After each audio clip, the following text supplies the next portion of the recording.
Hello and welcome to today's webcast, Systematic Reviews and Meta-Analyses in Critical Care Research. Today's webcast is brought to you by Discovery, the Critical Care Research Network at SCCM. My name is Shan Wan, and I am a clinical pharmacy specialist in critical care and the program director for pharmacy residency at NYU Winthrop Hospital in Mineola, New York. I will be moderating today's webcast. I have no disclosures. This webcast is being recorded. The recording will be available to view on the SCCM YouTube channel within 5 business days.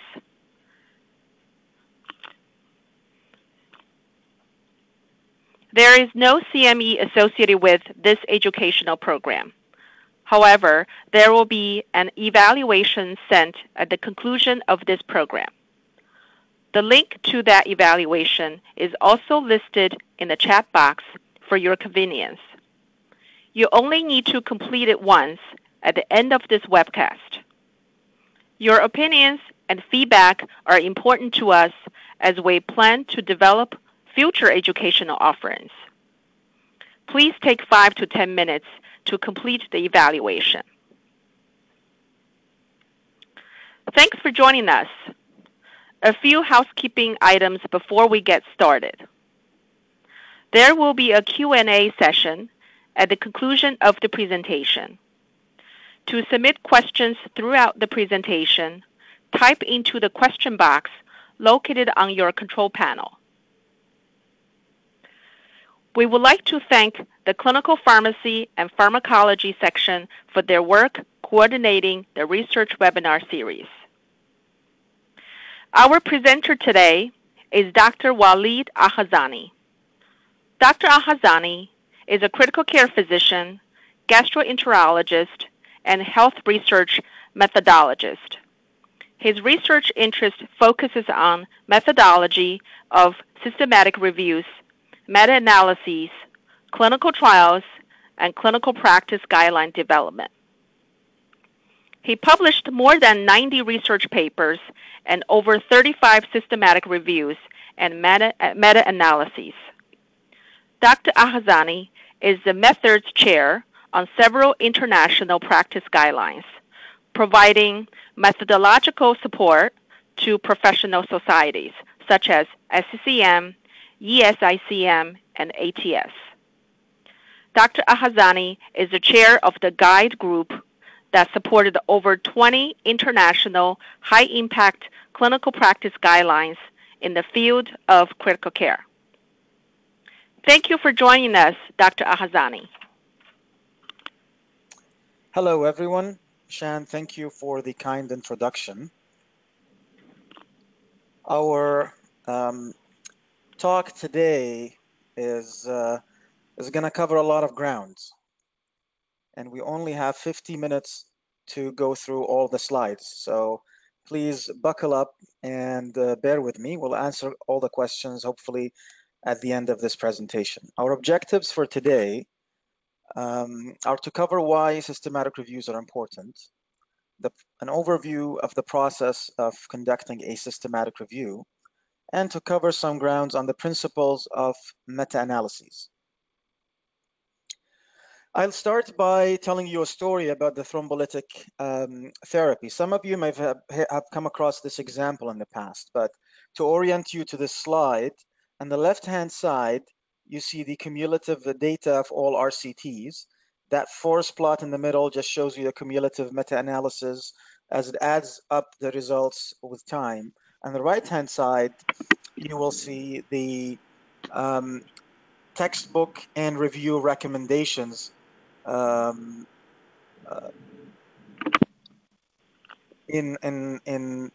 regards to thrombolytic therapy. So, in the 1970s, there were 10 RCTs published with 2,500 patients, and as you can see here, the point estimate suggests that thrombolytic therapy actually reduced mortality. You could argue that the confidence interval is quite wide, but there is a discrepancy between the results or the current literature and what the guidelines or narrative reviews are telling us.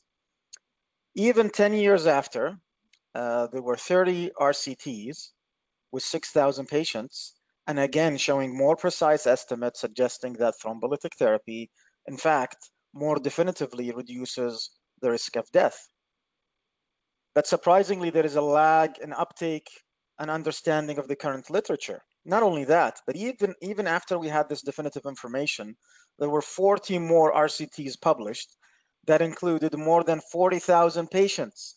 Half of those were randomized to placebo. So unethically, you could argue, treated with placebo, while we know for a fact that thrombolytic therapy reduced mortality. Another even probably more concerning example is the example of prophylactic lidocaine in myocardial infarction. And again, the forest plot here in the middle is a cumulative meta-analysis, and the right side is a recommendation from narrative reviews. And you can see with time, if anything, the use of lidocaine increased the risk of death. But there was discrepancy between what the literature are telling us and what the recommendation in practice. It wasn't until the first meta-analysis that was published in 1989, where it showed that lidocaine is probably harmful, then practice have changed.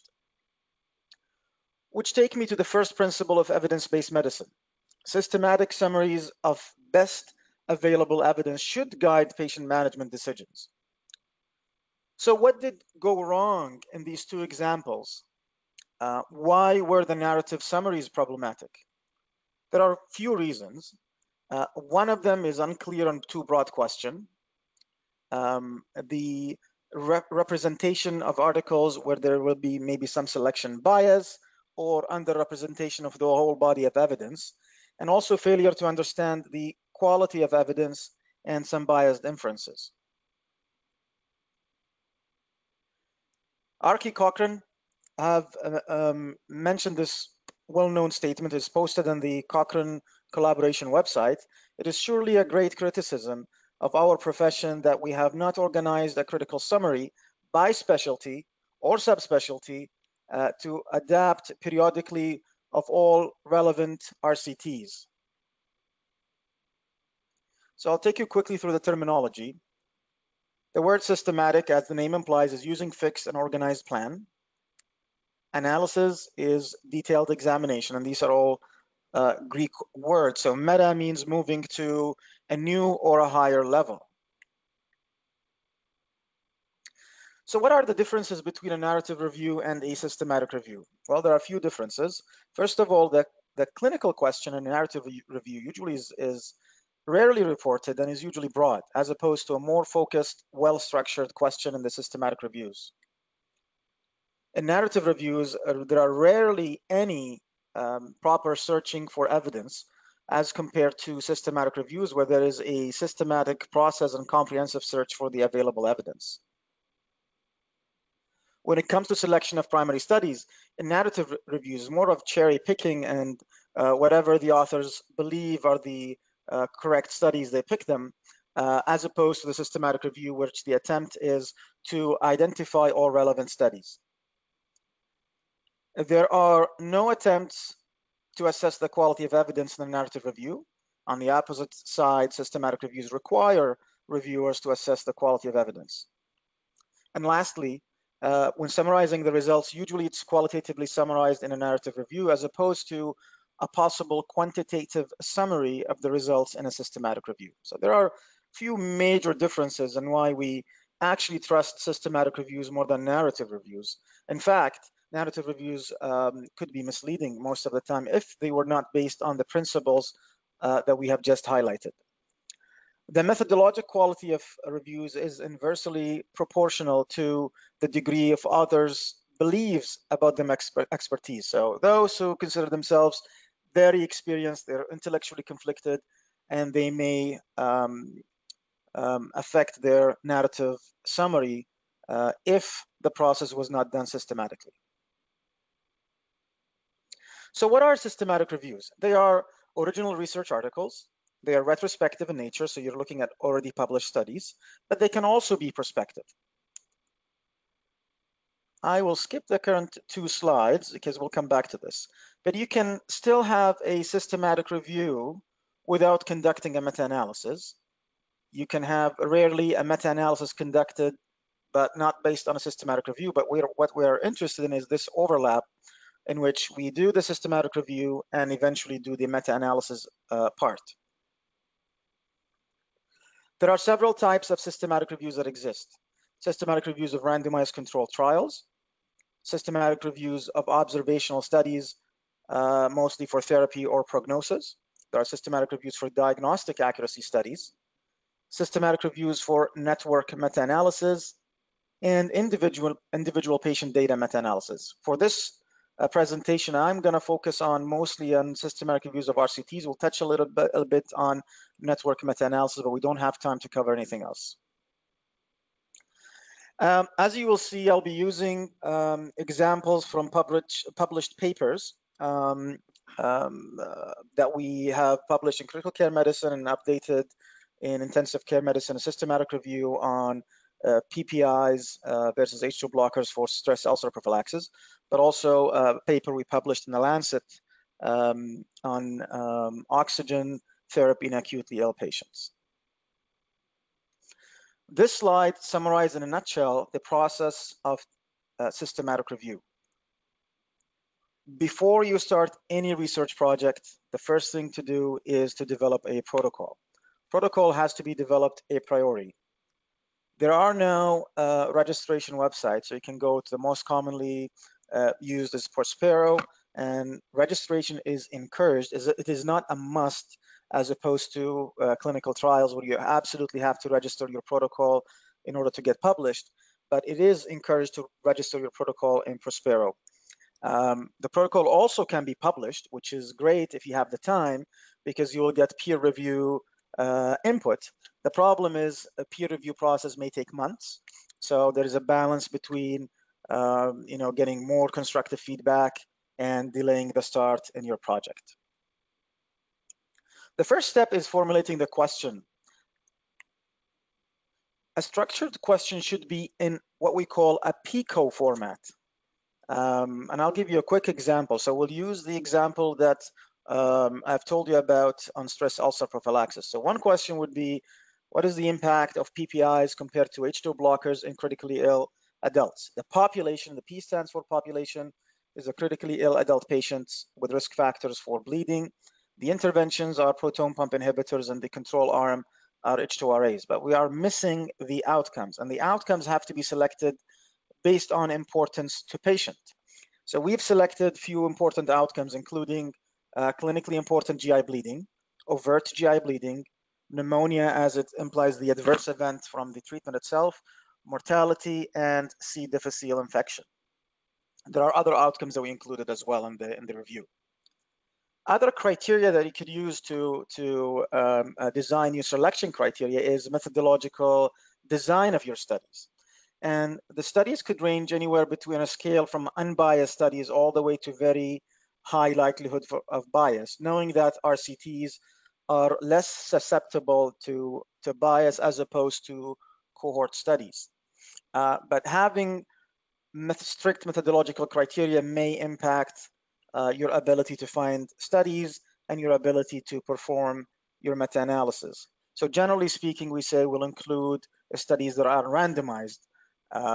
Sometimes, if you're interested in specific duration of follow-up, that can be also highlighted. Even sometimes I've seen some Cochrane reviews include randomized and pseudo-randomized trials, which I don't recommend doing unless there is paucity of evidence. Other restrictions that could be applied in terms of language, if you want to do a comprehensive job, you detect all language and make no restrictions to timeframes, and also to the publication type, whether it's published in a peer-reviewed journal or as an abstract. The second step is to perform your a priori hypothesis to explain heterogeneity, and that's extremely important. So what makes a question sensible? One question could be of interest, all cancer therapy for all cancer. That's extremely broad, implausible, not sensible question. Or you could focus on a question that says antiplatelet agents for reducing vascular events in all vascular diseases. Again, it's too broad, maybe less informative. Another more specific question is to say, let's look at doses of aspirin reducing vascular events. It's pretty reasonable, but a more specific question says, an aspirin at a certain dose to reduce risk of stroke in patients with TIA. That would be an excellent question for a systematic review and a meta-analysis. In addition, the other important assumption, and it's extremely important for people to pay attention, that the effect should be more or less the same across all the PICO components. So the patient should respond similarly across all studies to the intervention. The intervention has to be applied in the same way, and the outcomes, they have to be similar enough. If not, and the effect differs, so you're including apples and oranges, then the average effect that you're going to calculate with the meta-analysis is probably misleading. So how to start with pooling? When I say pooling, how broad you can go. Well, the merits of wide pooling, you increase your precision, you're adding more information, you have more precise confidence intervals, and you increase the applicability or generalizability of the data. The merits of narrow pooling is, you will include exactly similar studies, but you limit the generalizability of your results. So the solution for this dilemma, probably start by pooling widely, so you're including more general population or more general intervention. Check whether your assumption about clinical homogeneity is accurate, and then try to design your subgroup analyses to look at differences in patients or differences in intervention, for example, dosing of medications, or differences in outcomes measurement, or the methodological design, for example, high risk of bias versus low risk of bias studies. So after you've formulated your PICO, you put in your methodological criteria, and you decided what subgroups and hypotheses you're going to look at, you start by conducting the searches. And the search strategy is extremely important. And your criteria that you're going to use are exactly the PICO criteria. And you have, as we mentioned before, to decide what kind of studies you want to include, languages, the time frame. For instance, in our PPI studies or systematic reviews, we restricted search strategy into the 1980s because before that there were no PPIs. They were only available in the 1980s. So there's no point of going beyond that date. And the search strategy can be quite complex, but the key components is to have at least an RCT filter, especially if you're searching Medline or M-based databases. And there are specific filters available for each search engine.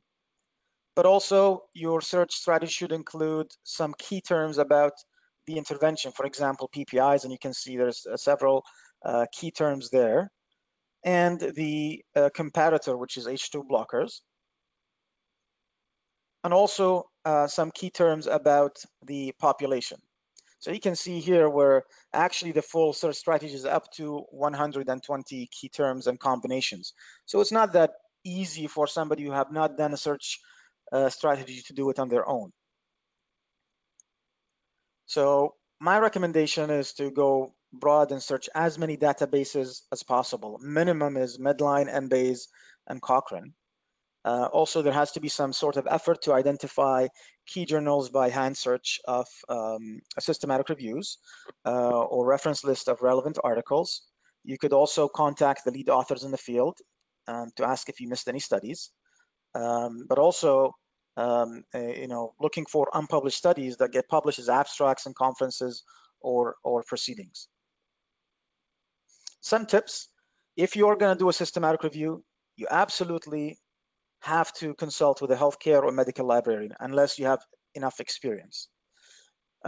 Remember that this is an iterative process in which there have to be back and forth and redesigning the search strategy. The search terms for Medline and Embase or different databases are not identical. That's why you need the expertise of your librarians. There is something called proximity operators, which again, your library can help you by adding those to the search terms and making sure they're harmonized across the search strategy. And again, there's always a balance between having a highly sensitive search versus highly specific. Generally speaking, aim for a sensitive search, accept low precision, but make sure you don't miss any studies. So after the searches are done, the fun begins, is to review the titles and abstract. And again, you'll have the librarian will run the searches for you, upload them in whatever electronic platform that you use. Our team uses Confidence. We used to use, anything from Word, Excel, EndNote, whatever you're comfortable with. At the beginning, most of the citations you're going to look at, as I'm going to show you, are irrelevant. It has to be 2 independent reviewers to make sure errors are minimized. And at this stage, you have a low threshold to include if in doubt. Once you finish the review of title and abstract, you move into reviewing the full text of eligible studies. So this is where you look at the actual manuscripts and review it in details. Make sure that the studies fits your PICO components. It has to be done in duplicate. If there is any disagreement between the 2 reviewers, a discussion with a 3rd reviewer is always advisable. And some people like to measure the kappa for agreement at this stage. It's not mandated, it's optional. But at the end of the day, you want something like this. So this is the flow diagram from one of our meta-analyses. As you can see, the number of citations is 1,200. It's not that large, to be honest. Duplicates get removed by the software. You end up with 930 titles and abstract. 800 of them are immediately excluded because they're not relevant, and 45 articles were assessed for full eligibility. Out of those, 30 were excluded with the exact reasons of exclusion, and we ended up including 14 RCTs. Subsequently, we updated the systematic review again. When you update it, you have to include all sources of studies, and you can see it was updated, I think 4 or 5 years after, and we had 255 new hits and ended up including 19 RCTs overall. The next step is to assess the risk of bias. And again, I'm going to focus on RCTs, but also there are observational studies, tools to assess risk of bias for observational studies. A bias is systematic deviation from the truth. It can occur in any direction, can falsely make the treatment effective or not effective. It can vary in magnitude. It can result in a large bias or a small bias. But again, the most important thing to remember when you are assessing those studies, the fact that a study was not blinded, for example, does not mean that the study is always at risk of bias. You can have a study that was not designed perfectly, but again, the bias risk is low. And we're going to talk about this in briefly in the next few slides. This slide just to tell you that we used to in the past use scales like Haddad scale, and that's not recommended anymore. And in fact, we're using the Cochrane risk of bias tool. But an ideal RCT, as you can see, assuming that the orange and purple and green are a representation of different sicker and less sick patients. Ideal RCT should have an equal distribution of baseline risks and confounders in both arms of the trial. But sometimes, you can have a poorly randomized study in which when you see an effect in a poorly randomized study, you're not sure if it's because it's a true effect or is it a consequence of poor randomization.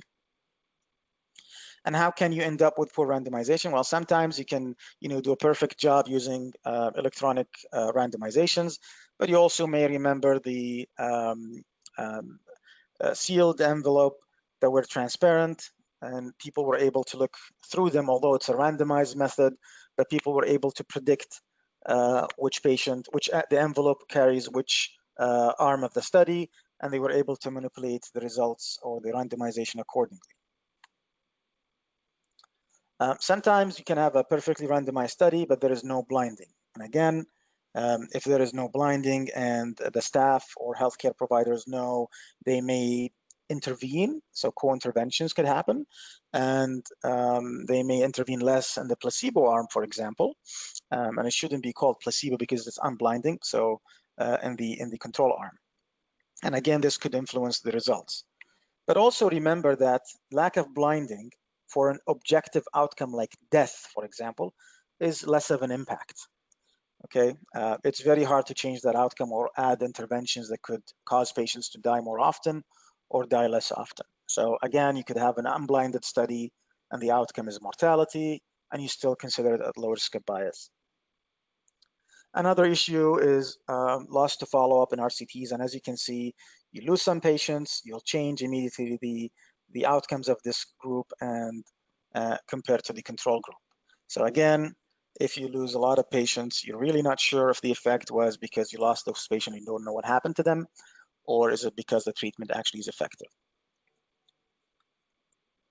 There is always the issue of selective outcome reporting, in which researchers report only outcomes that are positive. And again, part of the Cochrane risk of bias tool is to assess for this. There is also other tools or other issues with crossover trials and cluster randomized trials. So I'm not going to go through all of them, but these are the types of biases that you assess for, and this is the relevant domain that falls into the Cochrane risk of bias tool, which I'm going to show you real quick. So this actually the Cochrane risk of bias tool that we use to assess the studies and a systematic review on PPIs versus H2 blockers. A low risk of bias domain will be green, a high risk of bias domain will be red, an unclear domain will be yellow. And these are the categories of the Cochrane risk of bias tool that we are assessing. So for a study to be considered at low risk of bias, you need to have all green in all domains. As you can see, only 3 of those studies were determined to be low risk of bias. If any of the domains were or the categories were at high risk, then the overall risk of bias for that specific study is high. So the study is at higher risk of bias.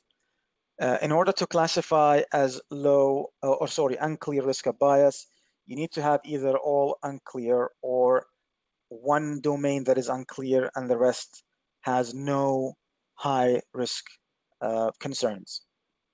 So here for this example, we have 4 studies that were unclear, and probably these 2 are abstracts, so we don't have enough information to assess them. Another way to present the risk of bias is to present in this other way that RevMan also can allow you to see where is the main issue.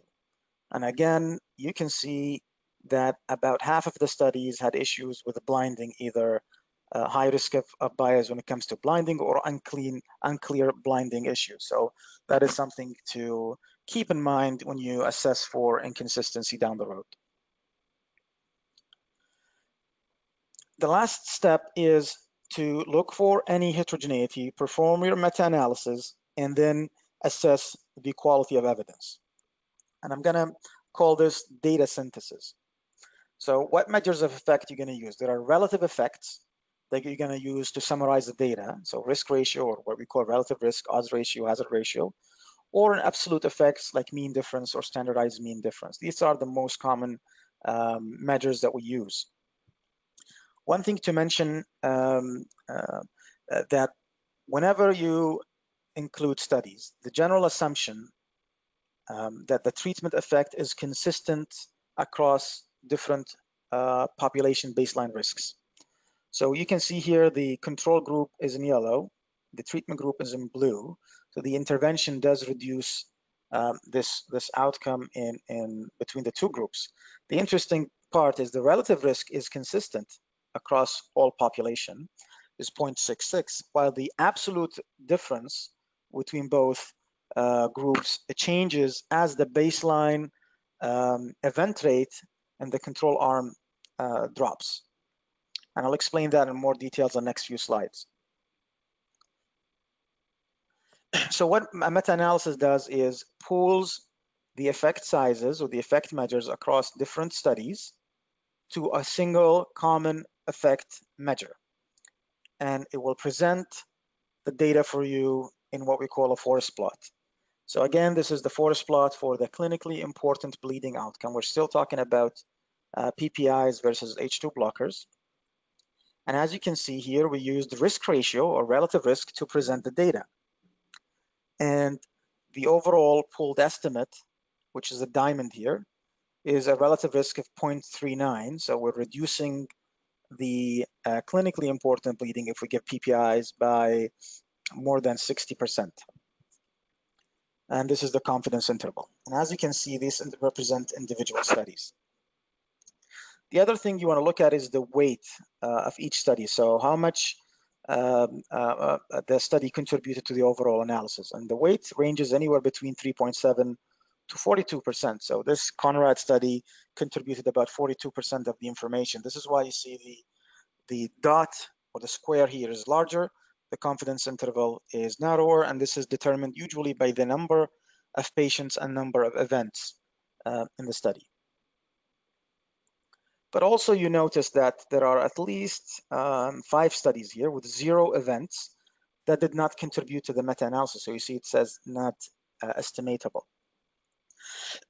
So that's another issue with using the traditional meta-analysis techniques, that studies that has no event does not contribute to your analysis. The other part of the figure you look at is the statistical part that explains the heterogeneity or consistency. So the p-value for the chi-square test and the I-square test, which I'm going to talk about in the next few slides as well. Another way to present the same data is to use odds ratio. So this is exactly the same results, same data set, but we just changed the metric from relative risk to odds ratio. And as you can see, this is the pooled estimate. Compare that to the relative risk before that we used. You can see that the odds ratio made the result look better.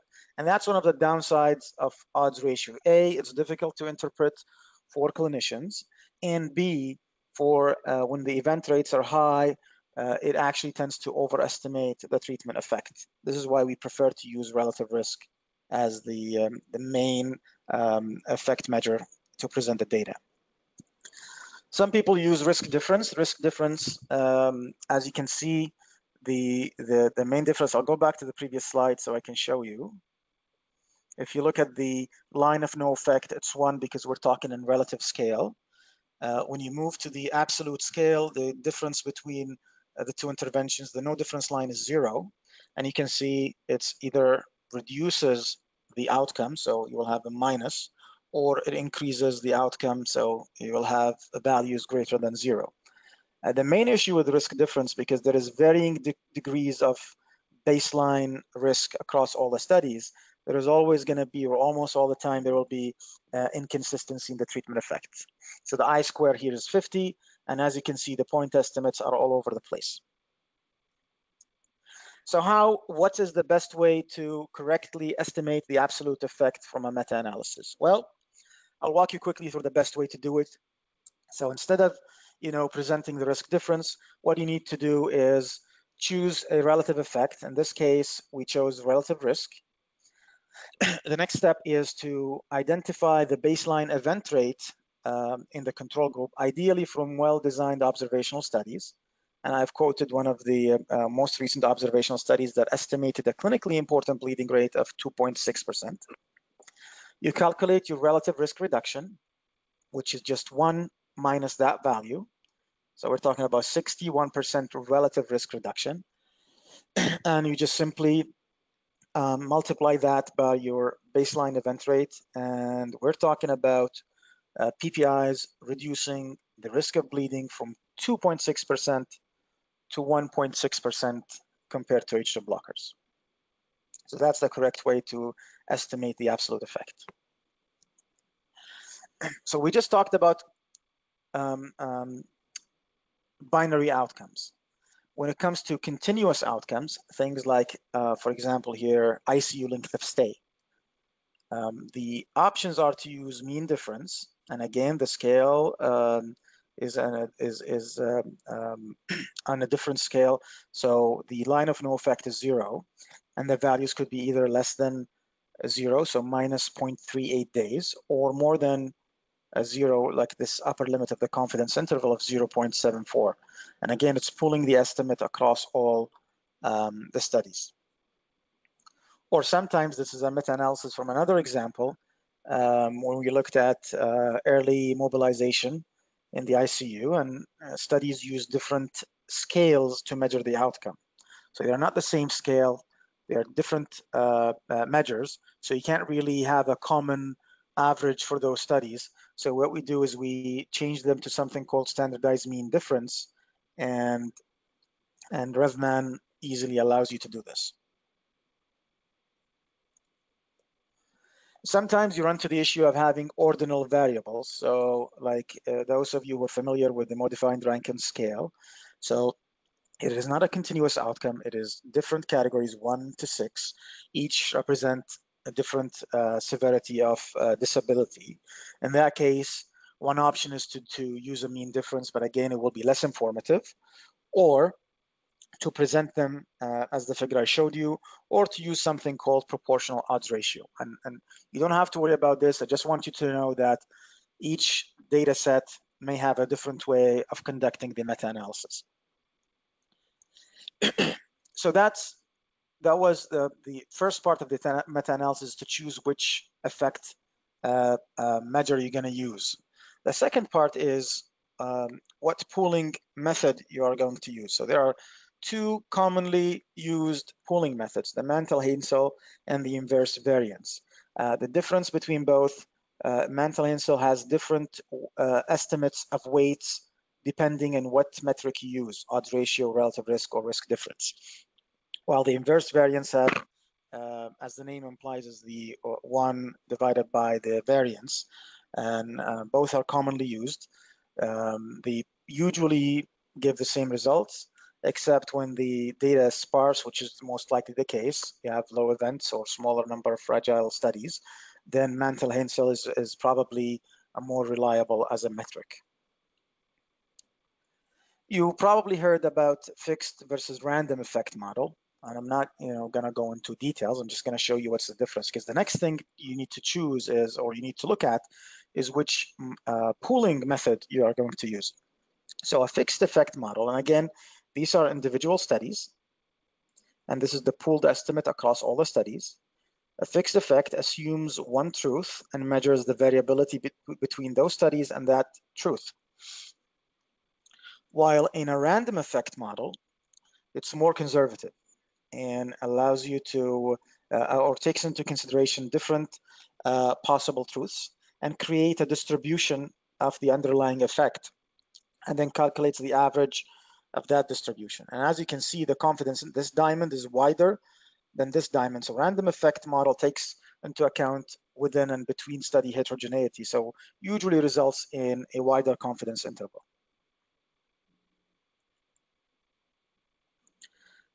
There are several differences between random and fixed effect model.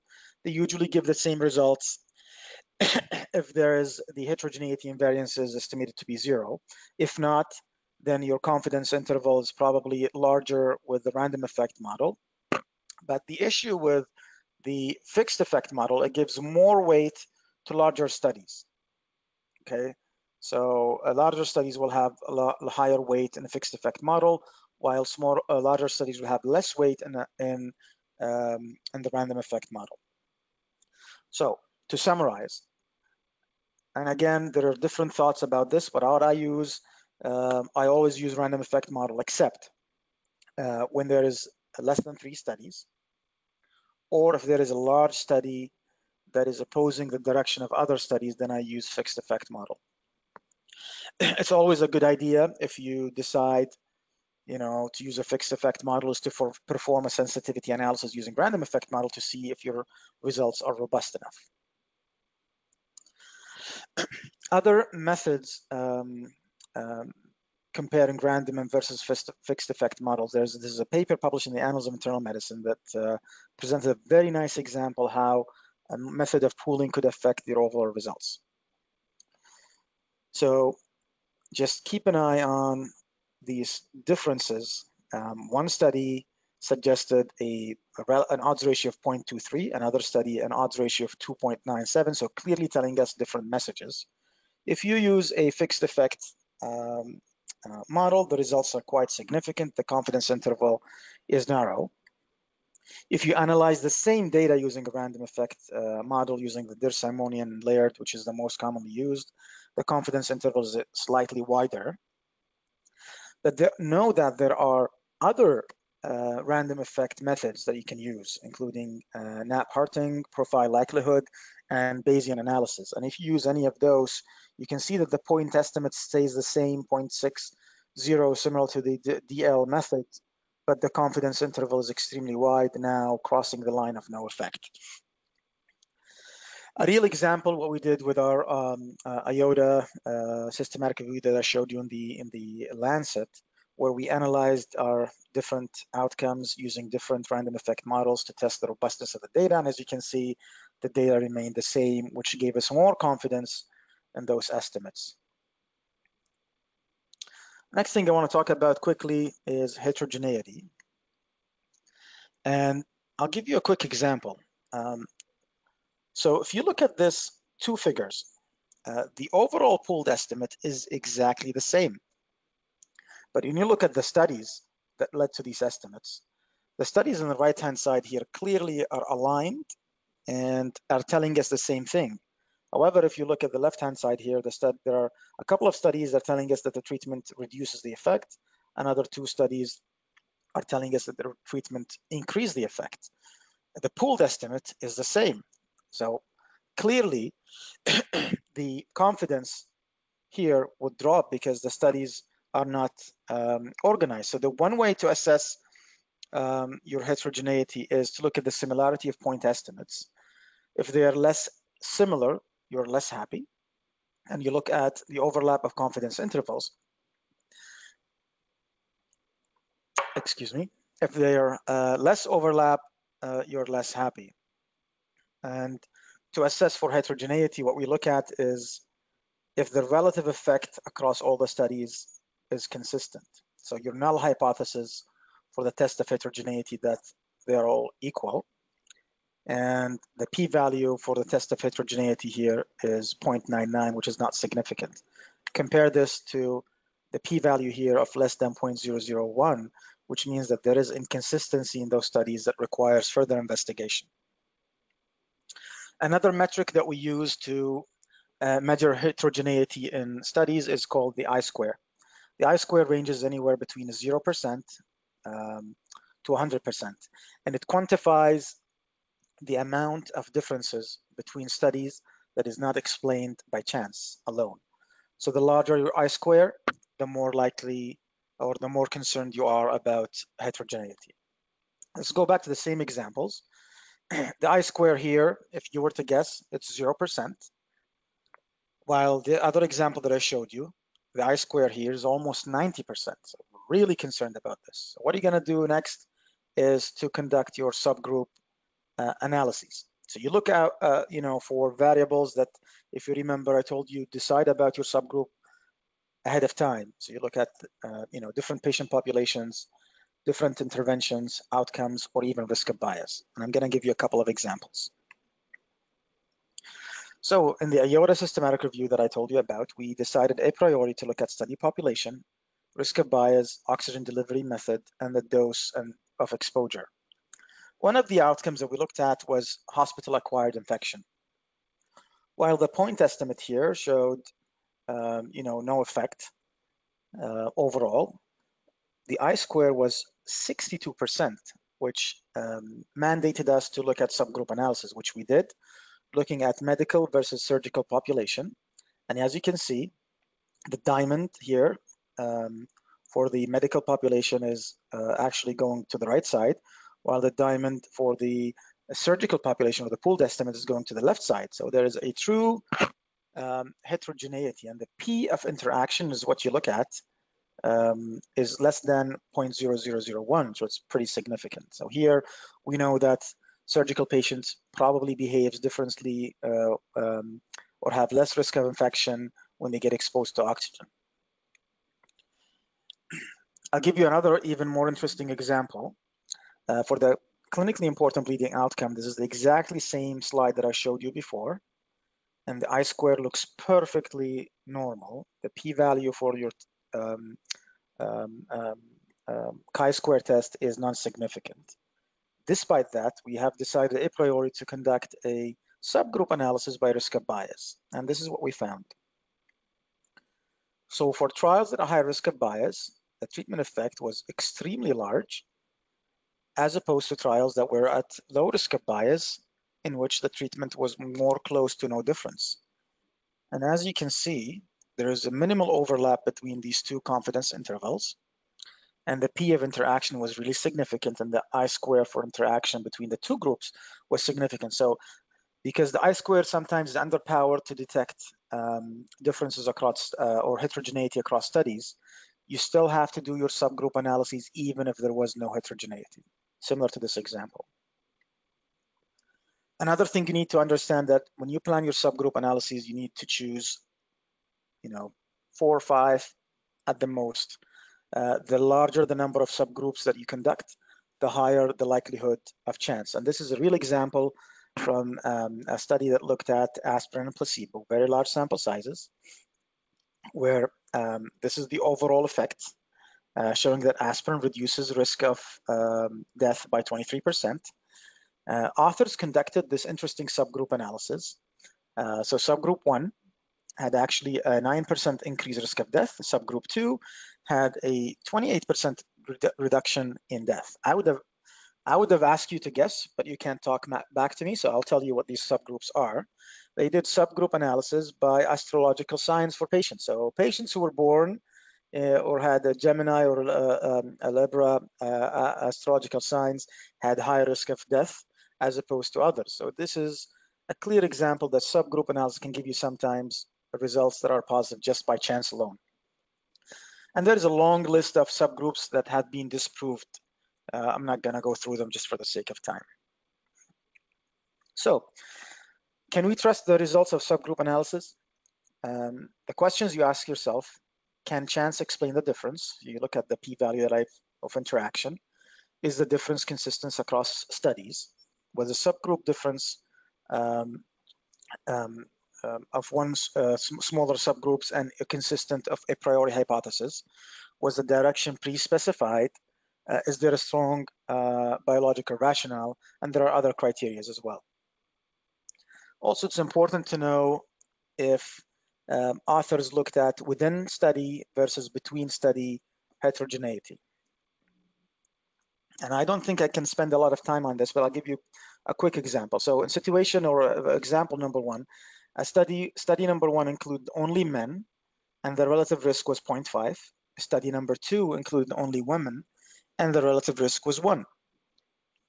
Compare this to another study where it includes both men and women, and they looked at a subgroup of men and the relative risk was 0.5, while the subgroup of women had a relative risk of 1, showing no difference.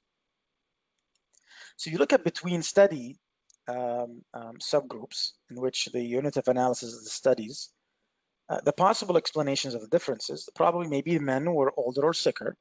Study 1 used different doses of medications or had different methodological design, or it could be chance alone. Compare that to the second scenario when you look at within the study itself. The possible explanations, well, you can't have it's probably randomized, men and women probably the same degree of illness. And the possible plausible explanation that there is probably a true treatment effect or a true subgroup difference, or that chance explains the finding. So it's always more powerful to do within study rather than between study subgroup analysis. Okay, so let's look at the subgroup that I showed you before, the surgical versus medical population. The p-value was less than 0.001. The study was consistent across all the, or the effect was consistent across all the studies within subgroup. There were a small number of a priori subgroups, and there was some biological plausibility. And it was not a within study comparison, it was between study comparison, so that weakens the analysis. And then you ask yourself on a scale from, no way that the subgroup is credible to it is 100% credible, where do you actually plot your certainty. Okay, another way to assess the subgroup difference is to do a meta-regression. And this is the meta-regression figure. I'm going to just walk you through it quickly. So on the y-axis is the outcome variable. In this case is the relative risk for death. And on the x-axis is the explanatory variable, or the percentage increase in oxygen. And what the regression analysis also plots this individual studies for you. So these circles are your studies. And this is the regression slope, or the best fit line. And at the end of the day, it allows you to show some relation between this predictor variable and the explanatory variable. So the slope is 1.25. What that means is for every increase in oxygen exposure by 1 unit, the relative risk of death increased by 25%. Okay, so it gives you some sort of more information as opposed to the subgroup analysis.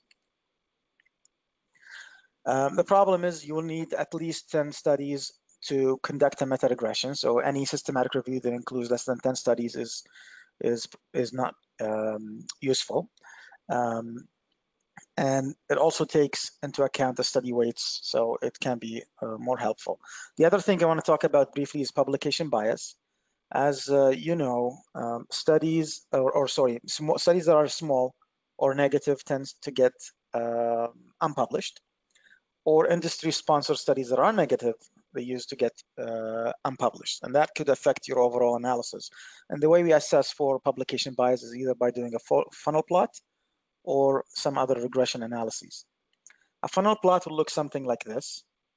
In the y-axis is something to determine the study size, so standard log of the odds ratio. So the studies on the top are the larger studies on the bottom are smaller studies. And the x-axis is the treatment effect. So as you can see here, studies on the right-hand side, which is studies with no effect, which are small, so negative small studies are missing. So there's asymmetry in the funnel plot. And this is only doable if you have 10 or more studies. Another way to measure asymmetry of funnel plot is to conduct regression analysis like Eger test. So I'm not going to go in further details, just to orient you to this concept. There are several possible reasons for asymmetry in funnel plot. Could be selection bias, so publication bias, or selective outcome reporting. So some studies reported some of the outcomes and others didn't get published. Or it could be just a spuriously inflated effects of smaller studies, poor design, fraud, etc. Or it could be completely a result of chance. So you have to figure out which is the cause. Now, after we conducted our pairwise meta-analysis that I showed you comparing PPIs to H2 blockers, we further published more information looking at using network meta-analysis estimates. And what a network meta-analysis allows you to do is not only to compare H2RAs to PPIs directly, but also to take into account the indirect estimates. So compares H2RA to PPIs through placebo or through sucralfate, and combines both direct and indirect estimates to generate the network estimates, something like this. So in this plot here, you see the direct estimates combined with the indirect estimates to give you more precise estimates from when we call it the network estimate. So again, just introducing you to the concept. I'm not going to mention the details, but also allows you to graphically plot the probability of treatment being more effective. And as you can see, PPIs are more effective than other interventions in this figure. The last thing you want to do is to assess the quality of evidence. And we usually do that using the grade approach. And there are grade approach for therapy, and there are grade approach for prognosis and diagnosis. What grade is not about, and I've seen it done a lot in the literature, is to use grade to assess the individual studies, and that is absolutely wrong and should not be done. And what we are grading are two things: the quality of the body of evidence, but also another part that's more applicable to guidelines is the strength of recommendation. And the quality of evidence, or what we call confidence or certainty in the evidence, they all mean the same, could be anywhere between high, moderate, low, or very low. And it's a continuum. So it's not a dichotomous categories, and it's not uncommon to see some panel members, some reviewers say, well, it's moderate, and others say it's low, and they have disagreements, while in fact, they're not that far off from each other. What determines the confidence or the quality of evidence? RCTs usually start, or evidence from RCT start at high, evidence from observational studies start at low, but there are different categories that look at to assess the quality of evidence. At the end of the day, you want to come up with what we call an evidence profile or a summary finding table. This summary of finding table presents each of the outcomes with the quality assessment components, the numbers, and the overall certainty of evidence. Another way to present the results is summary of finding table as well, which gives you more focus on relative and absolute effects as well. I think our time is almost up. So again, this was an overview of the process, touching the tip of the iceberg. If you want to learn more, you can read the Cochrane Handbook or the User's Guide to Medical Literature. And I will skip this slide and we'll stop for any questions. If you have any questions, you could ask me on Twitter or just email me directly. Thank you.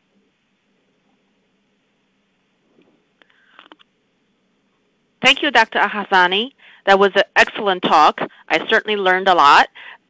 So we have a few minutes for questions. So I'm reading some of the questions. The first one is it reasonable for investigators to combine different time points for various endpoints? For example, 30-day versus 6-day versus 90-day mortality, or should only one time point be used in systematic review and meta-analyses? Only select 30-day or 60-day or 90-day? Thank you. That's an excellent question. This is a very common problem that we face. The problem is, you may have a group of 5 studies that's reporting mortality, for example. Some studies reported mortality in the ICU, others reported mortality at 6 months, and others reported mortality as a hospital stay, for example. What is the best way to approach this? Well, the best way to approach it, if you have time to event outcomes. So if those studies reported hazard ratios, looking at mortality within similar time frames, then you can pool these hazard ratios and have a more, time to event adjusted estimates. So that's the best way to approach it. Another, ideal way is to have, group them into short and long-term mortality outcomes. So something like, ICU and 30 days, maybe they can be lumped together. Some people have some also be more strict and not allow this to happen. What is problematic is to, combine 28 days mortality with 1 year, for example. There will be a clear inconsistency. So there is no right answer. It all depends on how you look at things. One way we dealt with it is to group it to short and long-term, mortality outcomes. We certainly, in the recent IOATA meta-analysis, you can look it up, we try to pool the results across similar time points as well. And we looked at it in terms of time to event adjusted outcomes. And again, and also I have come across examples where you could actually manipulate the data and, whatever time points you choose, you could affect the overall pooled estimate. So it's very tough. Short answer is, try to avoid, combining timelines that are not plausible or not close to each other. Maybe you could get away with combining those that are pretty close to each other if you run into this situation. Thank you. The next question I see here, it says, what are your thoughts on the use of trial sequential analysis, known as TSA, to confirm meta-analysis results? Oh, that's another excellent question. The reason I didn't include it in the slides is the time. Trial sequential analysis is another statistical test that allows adjustment for multiplicity. So every time you update the systematic review or the meta-analysis, you run the risk of having results positive just by chance alone. TSA, which also requires some assumptions about the relative effect, the baseline effect as well, so it requires some assumptions to put into the model, allows you to, it's a more conservative approach. So generally what happens when you use the TSA, the confidence interval gets wider, so it's a more conservative approach. Also gives you some idea, similar to stopping boundaries for interim analyses of RCTs. You have a very strict boundaries. Once you across them, you conclude that the treatment effect is not explained by chance alone, and people stop the studies, whether rightly or wrongly. It's the same concept in trial sequential analysis. Generally speaking, I started to use those more frequently in recent systematic reviews that we published. I see it used more frequently now in Cochrane reviews. I think it's a useful tool, especially if there are concerns about imprecision. People can use it as well to see if the optimal information size was reached. The utility, I think there is some room as well to prove the utility of trial sequential analysis. The issue is you may need to run several sensitivity analyses using different assumptions in the model, because it all depends what you feed into the model. The results will change depending on what baseline risks and relative effects you have introduced. Okay, thank you for your answer.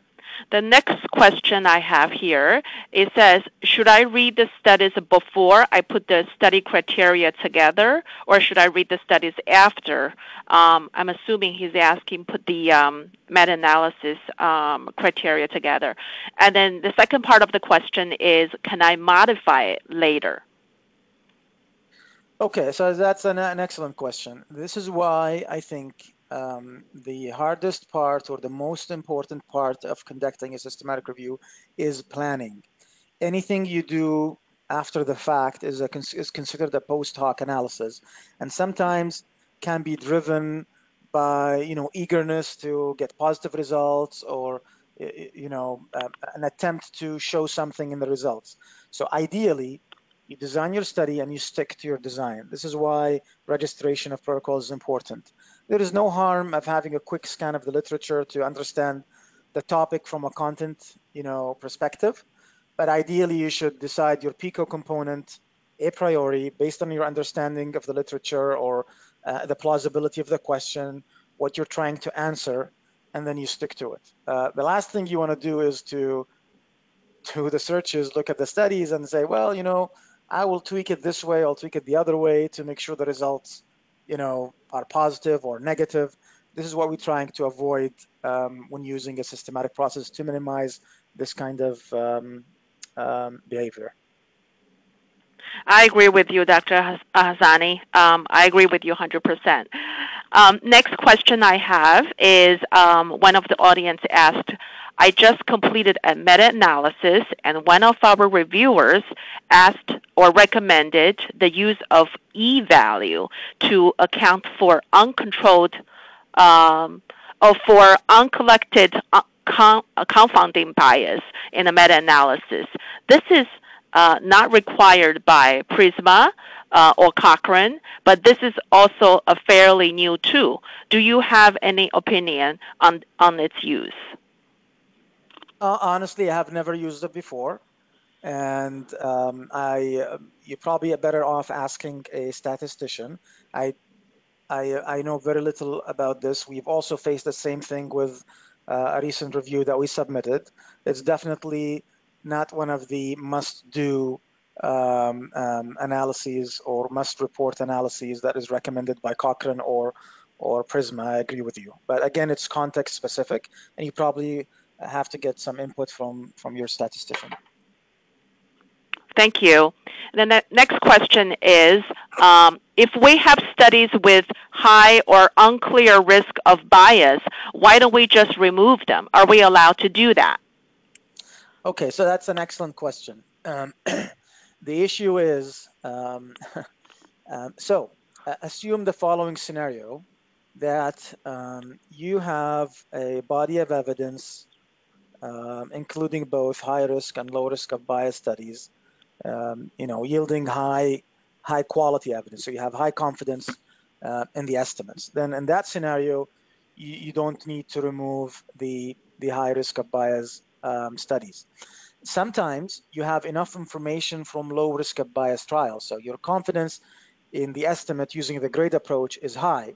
In that scenario, you're justified to exclude the unclear or high risk of bias studies. The problem is, in reality, most of the time we have sparse data, very small number of studies. So the more studies you remove, the wider the confidence interval, the less precise the estimates, the less confidence you have in the overall results. So it's this dilemma. So you have to decide based on the quality of evidence what to do. Generally, what we do is we pool everything together, and then we conduct a subgroup analysis, as I showed you, by risk of bias. And if there is a true subgroup effect, then we have to make a decision whether we should be reporting the overall pooled estimate or just the low risk of bias studies, or just be transparent and report everything and say, there is a true subgroup effect. Maybe high risk of bias studies overestimated the effect. We're not sure. But again, the more studies that you remove, the less precise the estimate will be. So it's a balance between having some information to show with some reduced confidence versus, removing everything and having very imprecise estimates. Thank you for your answer. The next person asked two questions. Number one question from this person is that you've mentioned the term a priori, which needs to be considered when developing the protocol. What does it mean?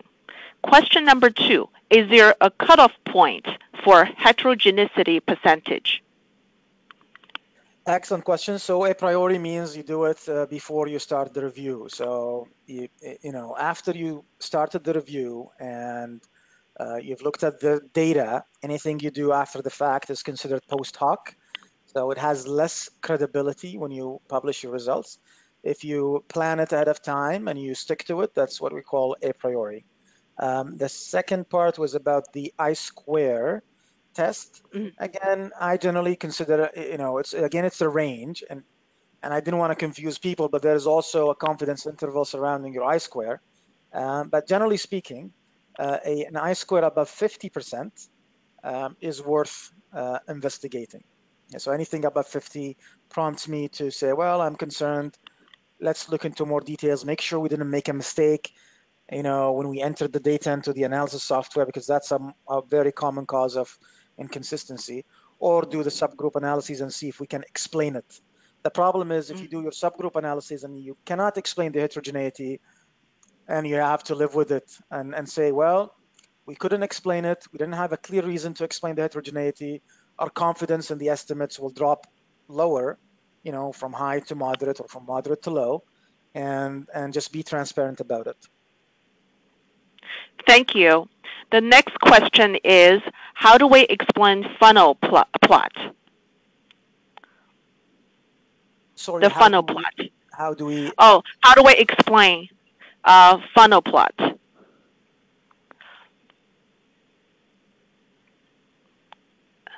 Sorry, I was muted. The funnel plot, you look at, two ways to look. A funnel plot is a way to assess for publication bias. We get concerned, when small negative studies get unpublished and you may have biased estimates, and you want to make sure you're inclusive and include the total body of evidence. You don't just select the positive studies and include in your meta-analysis to have a positive result. You want to look at the overall body of evidence. As I mentioned in my presentation, sometimes smaller studies that are negative don't make it to publication, especially in the past. Nowadays, I think anybody can publish anything, to be honest.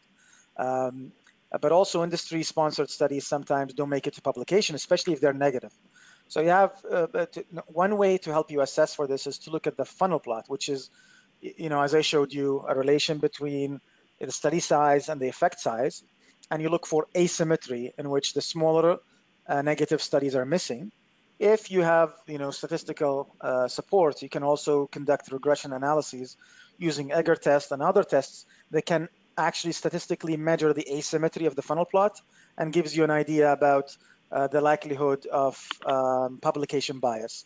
But the problem is none of these tests are useful if you have smaller number of studies. So you need at least 10 or more studies in meta-analysis so you can assess reliably for publication bias.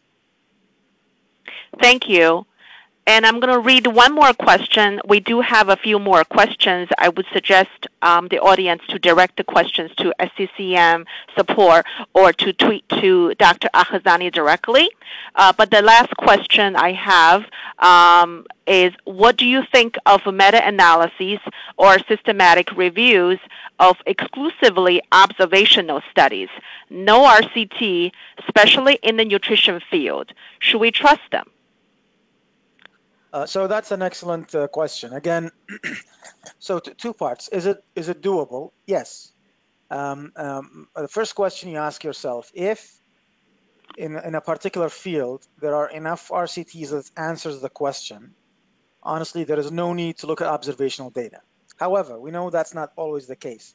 There are areas where RCTs does not answer the question, or you have one or two small pilot studies that are not informative. In that case, you move on to look at observational studies. The issue with observational studies, as you know, is the prognostic imbalance between groups. So there are certain prerequisites. One, they have to have a control arm. So it has to be an intervention or a control arm, for example, for therapy.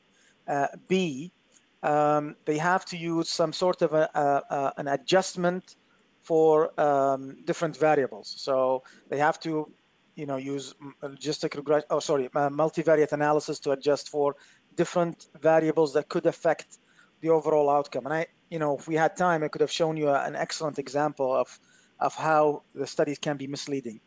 And if the studies are not reporting, adjusted estimates, you can't really pull the crude estimate. I'll give you a quick example. If you wanted to compare the mortality rate on the ward versus the mortality rate in the intensive care unit, and just look at the crude numbers, your conclusion would be ICU kills patients because the mortality rate is way higher in the ICU than the ward. However, if you adjust for comorbidities, sick, baseline illness, and how sick the patient when they came to the ICU, then the conclusion will change. So the same analogy applies when you do a meta-analysis of observational studies.